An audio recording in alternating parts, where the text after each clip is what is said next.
Hello friends, welcome back to channel. आज हम लोग पढ़ेंगे क्लास नंबर 28। इससे पहले हमने राजस्थानी शैली के बारे में पढ़ा था। आज हम पढ़ेंगे बंगाल शैली के बारे में।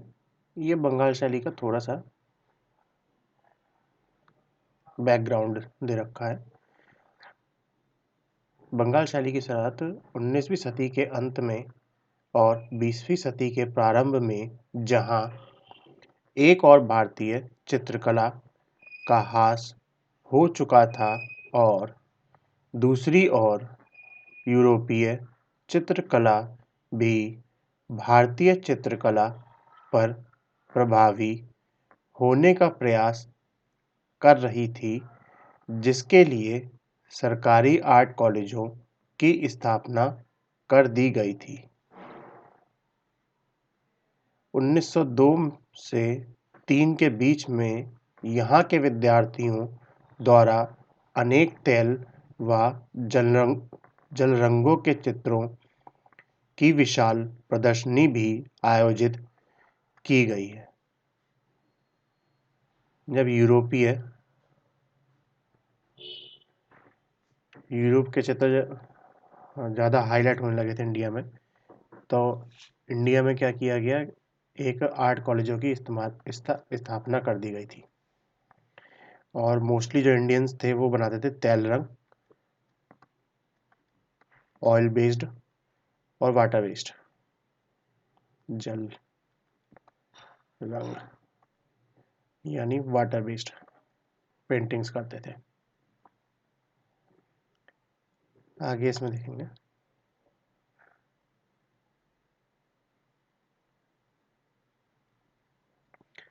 जिसके संदर्भ में पर्सी ब्राउन का कथन है,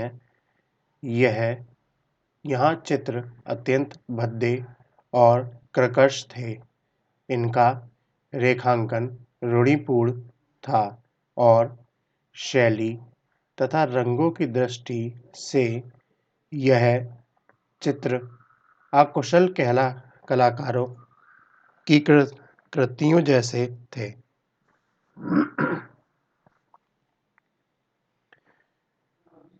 तब यूरोपियन कला पद्धति को भारतीय चित्रकारों अत्यसमत करने में सफल न हो सका और उसने इसे ग्रहण करने के उद्देश्य से भारतीय कला का भी विनाश कर डाला। और आगे आनंद कुमार स्वामी ने अपने देश की कला की विलुप्ति के संरक्षण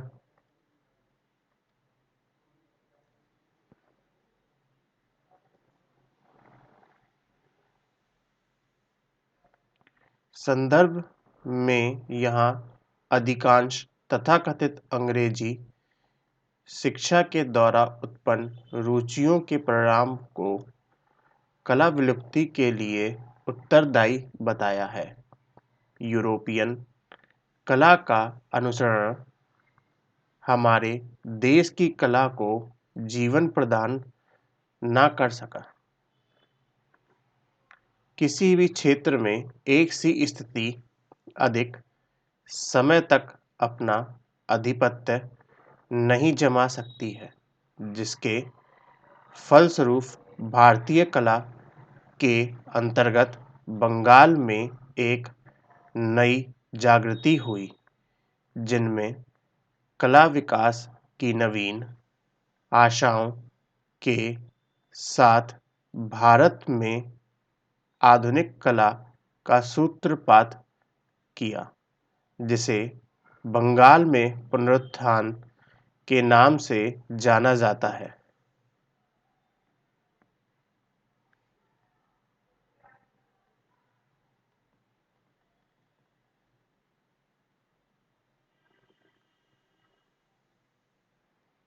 इसमें ईवी हेवले, अवनींद्रनाथ ठाकुर, रविंद्रनाथ टैगोर, गगनेंद्र नाथ आदि ने अभूतपूर्व योगदान दिया। ईवी हेवले और अवनींद्रनाथ ठाकुर के संयुक्त प्रयास से भारतीय चित्रकला के क्षेत्र में नया जीवन संचारित हुआ।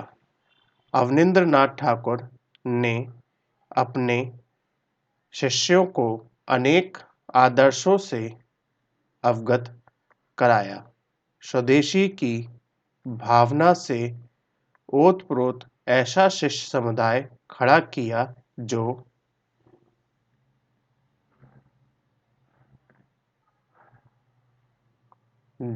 पीढ़ियों तक निर्दिष्ट मार्ग पर चलता हुआ कला का विकास और विस्तार करता रहा।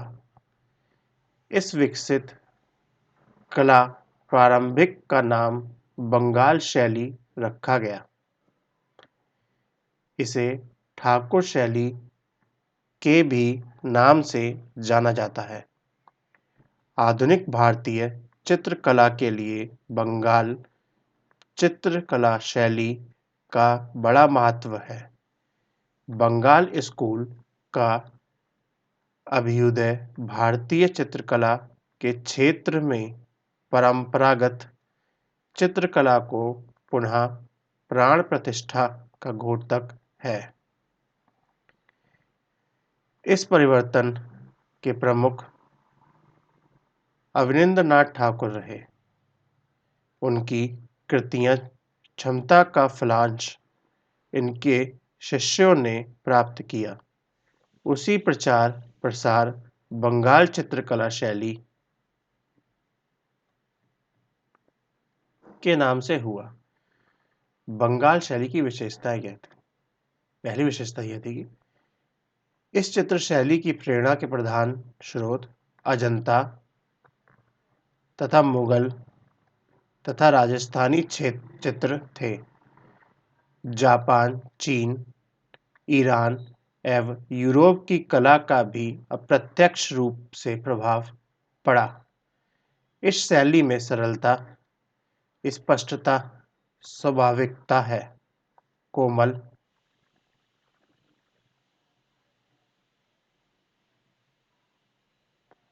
कोमल तथा गतिपूर्ण रेखाओं का प्रयोग हुआ है। आगे शरीर रचना के नियमों में प्राचीन सामान्य पात्र विधान का पालन किया गया है। रंग योजना कोमल और सामंजस्यपूर्ण एवं जल रंगों का प्रयोग हुआ है। इसमें वाष्प तकनीक एवं टेम्परा रंग का प्रयोग हुआ है। प्रायः प्राचीन ऐतिहासिक, पौराणिक एवं साहित्यिक विषयों और कुछ चित्र घरेलू जीवन से संबंधित बनाए गए हैं। ईवी हेवले का योगदान। भारत में हेवले की नियुक्ति सन 1884 में निर्देशक मद्रास आर्ट कॉलेज में हुई। तत्पश्चात सन 1896 में मद्रास से कलकत्ता के आर्ट कॉलेज के प्रिंसिपल बने। यहाँ पर उनकी अवनींद्रनाथ ठाकुर से मुलाकात हुई। इनकी सहायता में उन्होंने कलकत्ता आर्ट स्कूल में एडवांस डिज़ाइन क्लास की स्थापना की। इनके ही सहयोग से बंगाल में एक नवीन कला आंदोलन आरंभ हुआ। हेवले ही एकमात्र ऐसे यूरोपियन निर्देशक थे जिन्होंने विद्यार्थियों को इस पद्धति से कला सीखने की रुचि को समझकर भारतीय जीवन और आदर्श से पूर्ण अजंता, राजपूत तथा मुगल कला की ओर अध्ययन कर समकालीन चित्रण के लिए प्रेरित किया।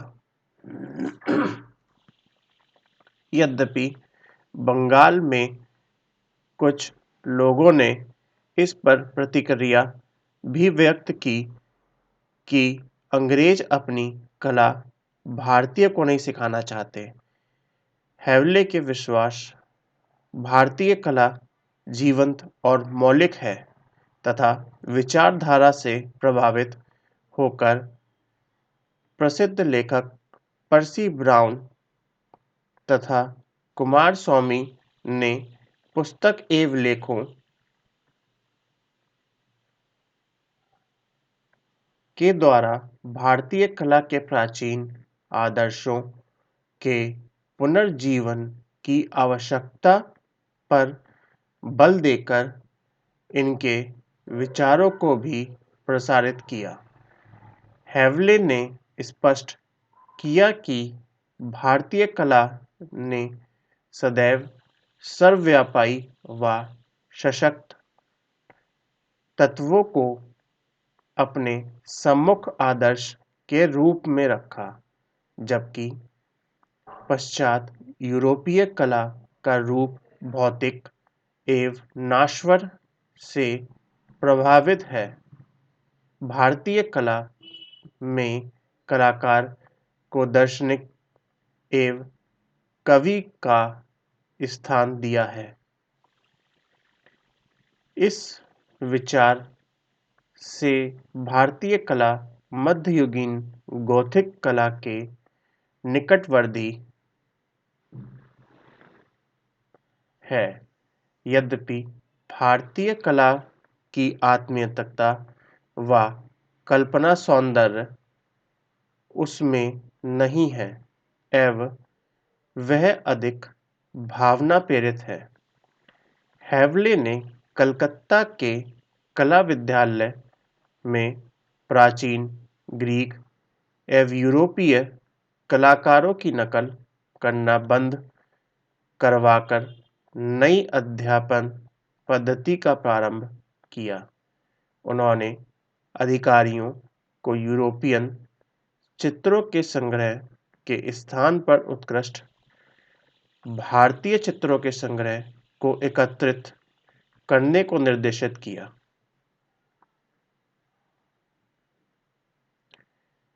अवनींद्रनाथ टैगोर के परिचय होने के पश्चात हेवले ने कलकत्ता के कला विद्यालय में भारतीय चित्रकला का अलग से विभाग स्थापित कर उन्हें इस कार्य के लिए नियुक्त कर लिया। यहाँ पर ही अवनींद्रनाथ ने हेवले महोदय की देखरेख में भारतीय चित्रशैली के स्वयं भी अनेक प्रयोग कर कई सफल चित्रों को सृजन किया। हेवले तथा अवनींद्रनाथ ने अपने प्रयत्नों से कलाकार विद्यार्थियों का एक छोटा सा दल बनाया, जिसमें गगनेंद्रनाथ, देवी प्रसाद राय चौधरी, उकिल बंधु, सुरेंद्र गांगुली, नंदलाल बसु, हकीम मोहम्मद खान, वेंकटप्पा, शैलेंद्र डे, समीर उज़्ज़म, असित कुमार हलदार तथा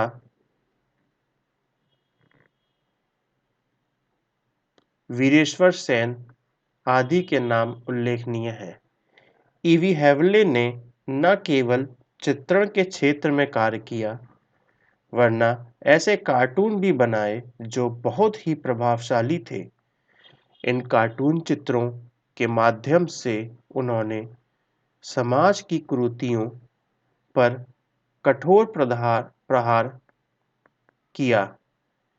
इस प्रकार हम देखते हैं कि भारत में पुनरुत्थान काल की कला प्रारंभ को स्थापित एवं प्रभावित करने में कलाचार्य ईवी हेवले सदा स्मरणीय रहेंगे।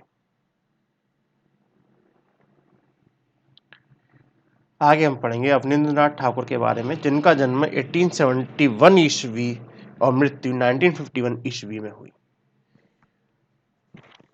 अवनींद्रनाथ ठाकुर का जन्म 1871 में जोड़शंकु के कट ठाकुर परिवार में हुआ था। रविंद्रनाथ उनके चाचा थे। उन्होंने प्रारंभिक कला शिक्षा इटालियन कलाकार गिलहरी से ली। अवनींद्रनाथ ने अपने विशिष्ट चित्रकला को प्रारंभ किया, अतः कहा जा सकता है कि वह आधुनिक चित्रकला के प्रवर्तक और प्रेरणा स्रोत थे। उन्होंने विद्यापति और चंडीदास के गीतों के दृष्टांत चित्र बनाने आरंभ किए। राजस्थानी और मुगल शैली के गंभीर अध्ययन के पश्चात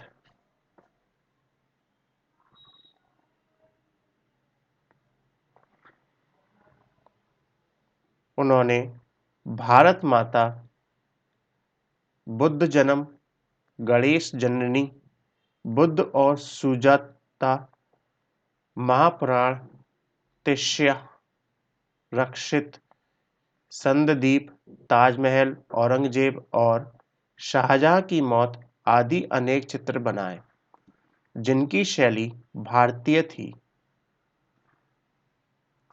इससे प्रेरणा प्राप्त कर उन्होंने अपने बड़े भाई गगनेंद्र नाथ ठाकुर के सहयोग से Indian society of oriental art नामक एक संस्था की स्थापना की।